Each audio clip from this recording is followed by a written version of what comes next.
Hey, it's Rick with Rock Bottom Outreach, and it's Real Talk Friday.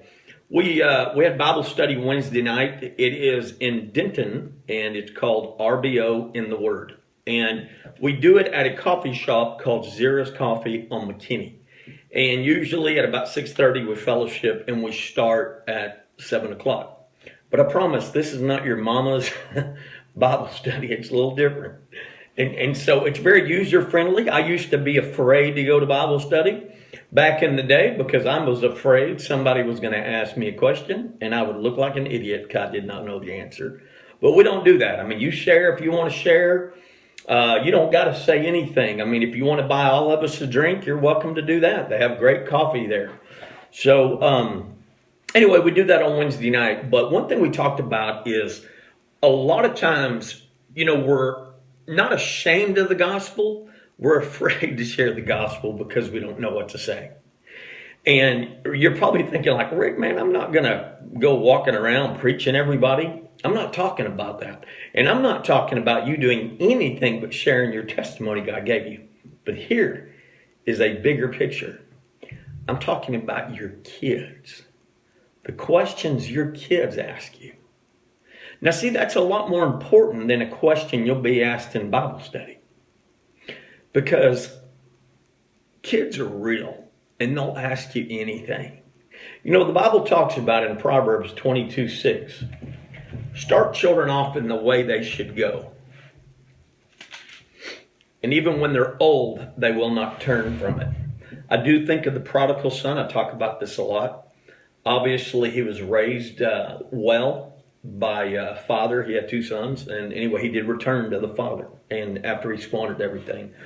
But actually, last night was the National Day of Prayer, and so I went to Rancho de la Roca in Denton County, actually out in Aubrey, and I was asked to represent youth and to pray for the youth. And so when I went off, people that wanted to pray for the youth came over, and we talked about even doing the national anthem or saying the Pledge of Allegiance, to my knowledge, they don't do that in school anymore.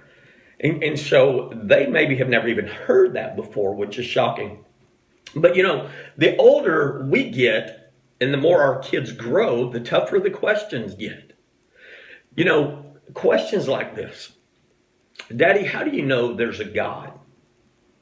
How do you know the Bible is true? Why would God allow somebody to hurt a child? And if God's so great and he's supposed to protect, why is there crime like it is? I mean, really, how could there be God? Daddy, what does the Bible say about premarital sex? What does the Bible say about living together?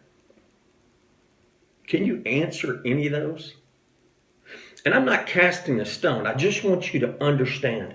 For you to implement in your life Proverbs 22:6, it's important that you invest your time in the Word or around people that know the Word to raise your child in a way they should go. I watched some very strong, faithful young people, even early ages, that they're not afraid of the gospel, but they're going to be challenged. Temptations are different than they used to. Here's a question that I had to think about. What is transgender? Because you raised your kid and saying, you are a boy, you go in here. This is for the girls. Look at the picture. Well, all of a sudden, the whole thing's twisted because now we have transgender. And I'm not talking about that, but I'm talking about when your kid comes and asks you, what does that mean? And how come a boy wouldn't go into the boys' room and a girl? I'm very confused. So now we're all confused. Here's the deal. I want you to be prepared to answer some of these questions to the best of your ability. You need to constantly invest into your kid. Why don't you do drugs? Why is it wrong to pick on kids? Because you know what? You worry so much about your kids. What are they doing when I'm not watching them? I can't answer that. But you got to make sure you've invested in your kid, that they're prepared. They're prepared to respond when that comes, that temptation comes. They got to understand right from wrong, and it starts with you. If you can't think of another reason to go to a Bible study or get into the Word, that right there I'm talking about your son, your daughter, your grandchildren. That is why you need to grow in the Word.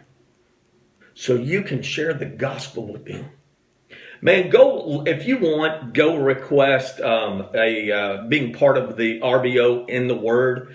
Carl and Brad share a lot of great things on it. But I don't care where you go to church. I don't care if you go to church. Why don't you come join us next Wednesday in Denton from 7 to 8? And so we can talk about the Bible. We won't ask any questions except, hey, where are our drinks at?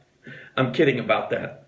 RBO in the Word next Wednesday, 7 o'clock, Zera's in Denton off of McKinney. Be there or be a circle.